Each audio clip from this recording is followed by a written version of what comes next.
Ahoj, tu je Lukáš.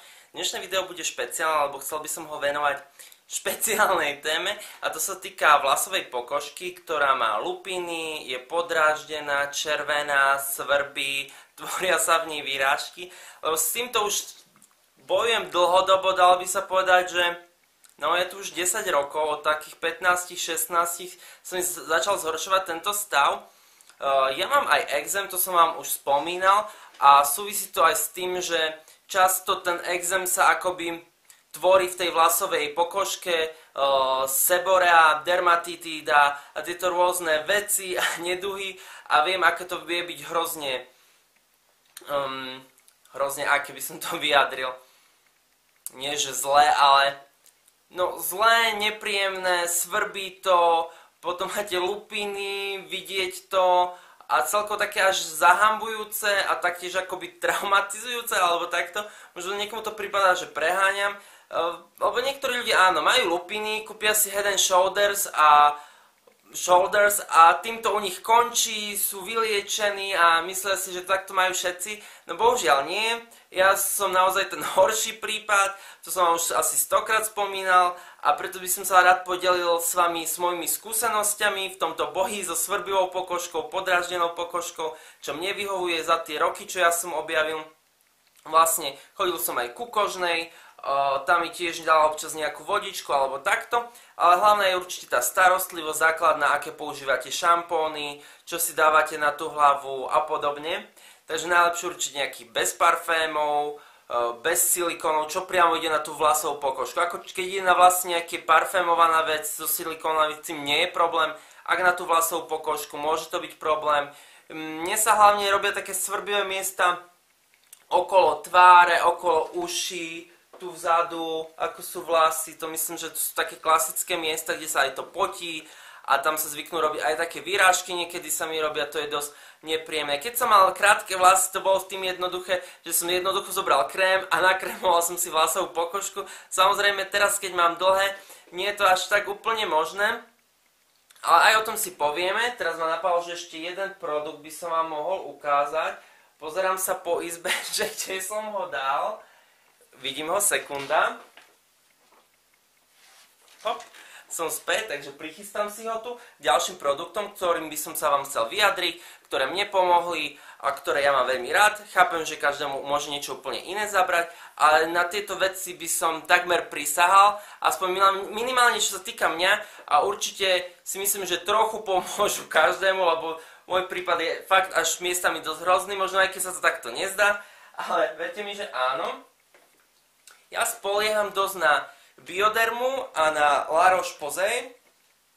To som vám už spomínal, tieto produkty milujem, je to dermatokozmetika, je to síce drahšie, ale keď máte takéto problémy, určite sa oplatí do toho investovať, lebo keď vás fakt v kuse svrbí hlava, máte lupiny, výrážky, červené, keď som mal krátke vlasy, to je bolo dosť vidno, také červené akoby fľaky po hlave, že sa cítite nekomfortne a máte niekedy pocit, že na vás ľudia pozerajú, že čo to máte za humus vo vlasoch a na hlave, že čo robíte, či si neviete normálne umyť hlavu. Takže začnem z La Roche, niekedy som používal čisto len Biodermu, ale začnem z La Roche, lebo ten mne momentálne viac vyhovuje. Samozrejme takéto silnejšie šampóny na tú lupinatú pokožku, počas sa si zvykne vaša trošku pokožka aj si zvyknúť na ne, takže je dobre ich prestriedať.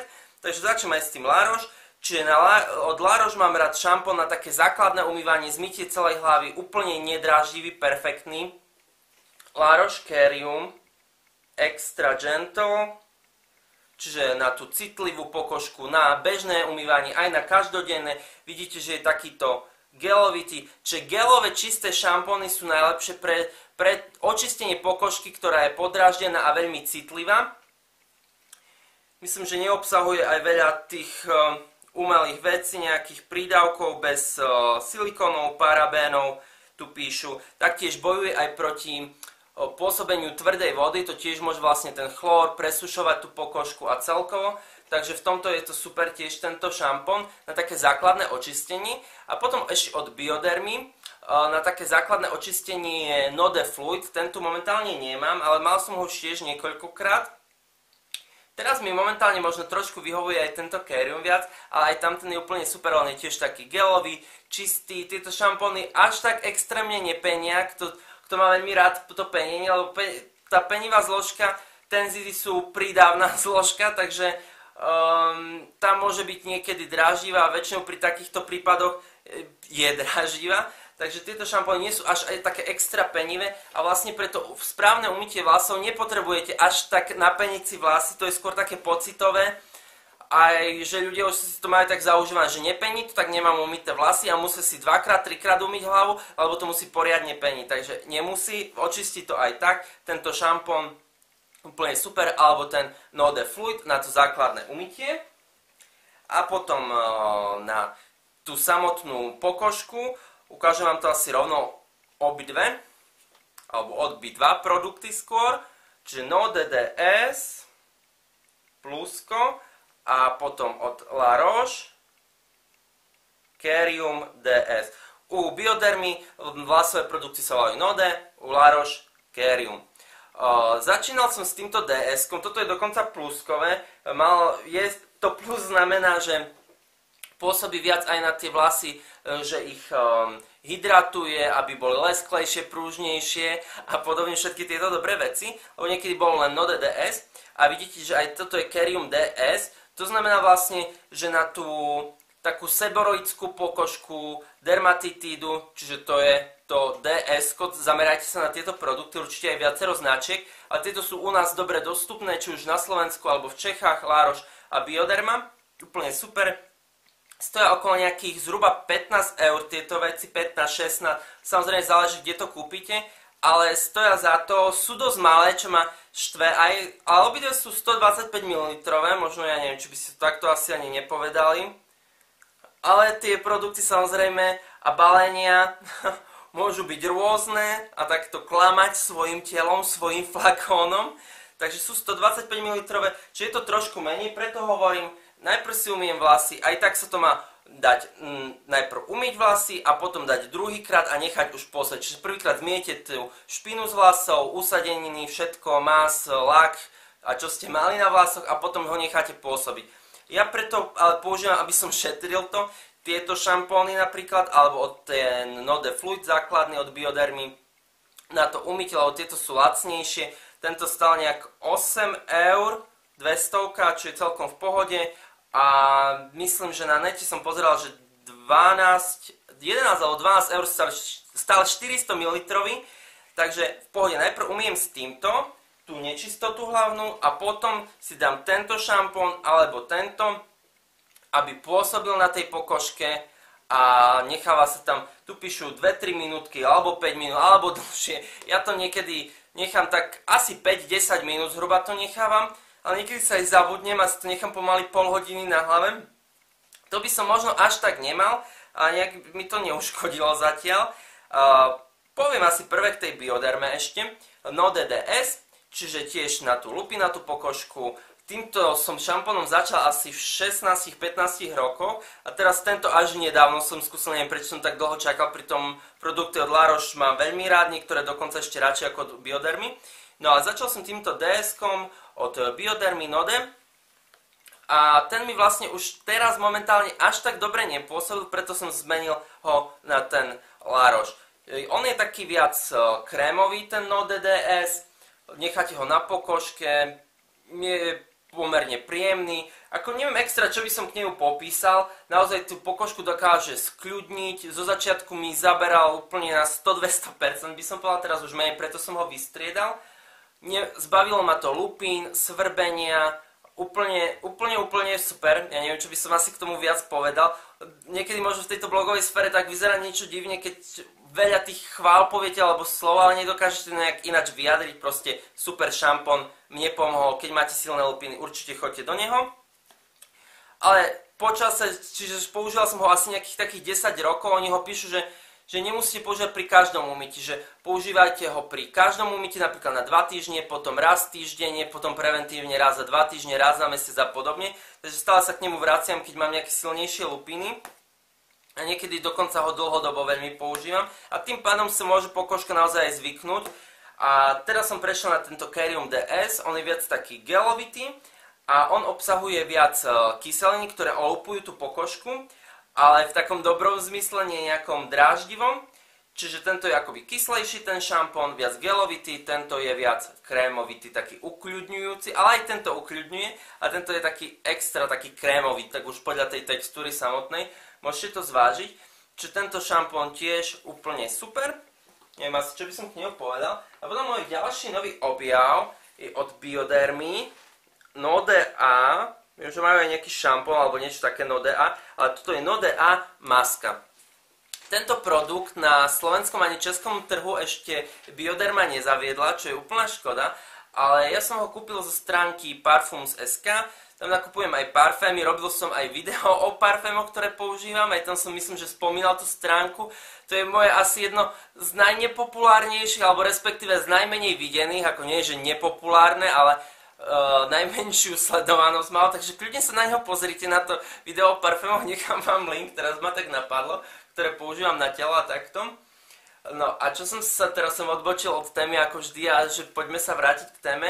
Áno, že som ho kúpil zo stránky Parfum.sk, ako viete je aj Parfums.cz, oni sú vo viacerých krajinách, parfémy sú to určite originál, to vám hovorím. Kto neverí, ten neverí, nevadí, ale o tom som nechcel rozprávať, že kúpil do kolečka stále to isté niekedy, nie? Kúpil som ho z tej stránky Parfums.sk a tam ho mali, tam majú dokonca aj produkty, ktoré, ako vravím, nie sú ešte na našom trhu oficiálne uvedené, dovezené. Tam sa dá kúpiť, lebo som pozeral aj na originál stránke Biodermy, to je francúzska aj La Roche, a tam to vlastne mali. A potom som to našiel na tejto stránke na Parfums a bol som celkom prekvapený, takže som sa dosť potešil, čiže budem to mať kupovať, keď mi to dojde. Toto je 200 ml, čiže je to väčšie, to je super a snad to čím rýchlejšie privezie aj samotná Bioderma na náš trh. Je to maska, ako som spomínal, je to ukľudňujúca na citlivú a podráždenú pokožku, skľudňuje podráždenie, je hydratačná a tiež comforting, no tak komfortná, nekomfortná, akoby ukľudňuje, zlepšuje komfort, pohodlie a takto. A ešte hypoalergénna, to je, čo som už asi spomínal. Umiejete si hlavu, môžete aj s tým šampónom, čo som spomínal, alebo iným, spláchnete a tak na čistú pokožku. Masky, ktoré používate na vlasy, 99,9 pomaly periodických sa nepoužívajú na vlasovú pokožku, ale len na samotné vlasy, čiže do tých dĺžok vlastne. Ale túto pokožku, túto masku si dáte na vlasovú pokožku. Ja som čítal, že si môžete dať aj na celé vlasy, že ich tiež aj hydratuje. Ale ja v rámci šetrenia ju používam na vlasovú pokožku, poriadne vtriem, všade, popod, s prstami poriadne, ja si to tak trošku na rukách akoby roztriem a potom si ju povtieram.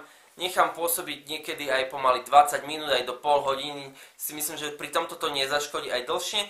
A potom si dávam druhú masku, nejakú klasickú moju Imperity, alebo ktoré poznáte. A tu si dávam na tie ostatné vlasy, na dĺžky, na hydratáciu, aj viac tých koncov. Čiže proste niečo výživnejšie. Potom zmijem a táto maska je úplne bomba. Ja som dlho hľadal nejakú masku na vlasovú pokožku, pozeral som už viacero, som aj rozmýšľal od Schwarzkopf, myslím, že majú nejaký z tých profesionálnych rád, taká nejaká rúžová. A potom som objavil toto, bol som z toho nadšený, takže som si to zadovážil, mám to a som za to veľmi rád. A potom tu mám ešte jeden produkt, ktorý by som vám spomenul. Na vlasovú pokožku sú dobré aj nejaké oleje. Ja som vyskúšal viacero, aj kokosový, potom som mal aj taký špeciálny na vlasy celkovo, ktorý písal, že sa môže aj na vlasovú pokožku. Redken, teraz ma napadlo, Redken na vlasy úplne super, na vlasovú pokožku sa mi nejak neosvedčil. Ten kokosový bol celkom fajn, ale najlepší je ricinový olej. To vám možno zbytočne ukazujem takto na dobku, lebo mi to len v lekárni odliala, kde vlastne vyrábajú tie maste a rôzne produkty. Takže ricinový olej, mám ho tu 100 gramov, vyšiel ma nejaké 2,10 € alebo 2 € proste niečo, malo nad 2 €. 100 gramov tu je napísané, ja som pýtal 100 ml, takže zhruba je to rovnako, dajme tomu. Je tento olej úplne super, ja by som ho odporúčal aj keď som spomínal, že mám problém s exémou aj na nejaké exematické prejavy, kľudne si ho môžete aplikovať. Myslím si, že budete s ním spokojní, on je taký mastnejší, taký je hutný, taký akoby viskózny by sa dalo povedať, tak akoby sa ťahá až. Je dosť masný, takže keď niekomu vadí na noc, tak určite si ho dajte ráno a po obede si umývate hlavu, alebo takto si to nejak zariate. Ale ja si ho dávam niekedy aj na noc, alebo aspoň na tie miesta, ktoré viem, že fakt mám také nejaké svrbivé a podráždené. Pekne ich zhydratuje, čiže má dobrú tú hydratačnú schopnosť, takú ukľudňujúcu, ako vravím, aj na tie také prejavy až alergénne kožného charakteru v zmysle exému. Čiže super olej. Neviem, čo by som presne k nemu ešte mohol povedať. Hej, presne viem, áno, presne viem. Dobrý ricinový olej, aj som dosť často počul, že je na rast chlopkov, takže do vlasovej pokožky niečo ešte extra dobré. Nielen chlopkov, ale aj ako samotných tých vlasov. Takže určite sa pohliadnite po tom ricinovom oleji. Myslím, že niekto aj hovoril, že sa nedá kúpiť v lekárni, že je to na predpis, mne ho v pohode predali. Možno záleží podľa toho, v ktorej lekárni. Skúste mi napísať, či máte skúsenosť, že vám ho nechceli predať. Skúste sa popýtať, je to úplne super vec. Čiže to by bolo asi zhruba všetko, čo som vám chcel povedať k tej svrbivej pokožke, lebo pre mňa bol to dosť veľký problém a v podstate je to stále problém, ale už mám nejaké také vychytané triky alebo produkty, za ktoré dám ruku do ohňa a mne minimálne pomáhajú. Myslím si, že ani vám nemôžu nejako uškodiť. A kamoška tiež mala problém s vlasovou pokožkou, tiež skúsila Biodermu šampón, bola s ním spokojná. Pekné vlasy tiež potom mala, potom Node DS pluskové, ktoré má aj starostlivosť na vlasy. A dúfam, že som niekomu zás pomohol aj s týmto videom. Viem, že to úplne nie je možno pre celú škálu ľudí, ale občas musím vypichnúť aj nejaké témy, aby sa niekto našiel v tom, kto má takýto napríklad problém, lebo je to dosť nepríjemné. A mne už nestáva nič iné, ako sa teším na ďalšie stretnutie s vami. Určite mi nechajte like za toto video, pozerám, že tu už 17 minút meliem o tom. Ak sa vám páčilo, ak ma neodoberajte, určite ma odoberajte. Budete mať dole vypísané produkty, ako vždy, taktiež moju Facebook stránku, Twitter, Instagram, Google+, a všetky tieto sociálne siete. A ja sa budem tešiť na ďalšie stretnutie s vami. Ahoj, čaute.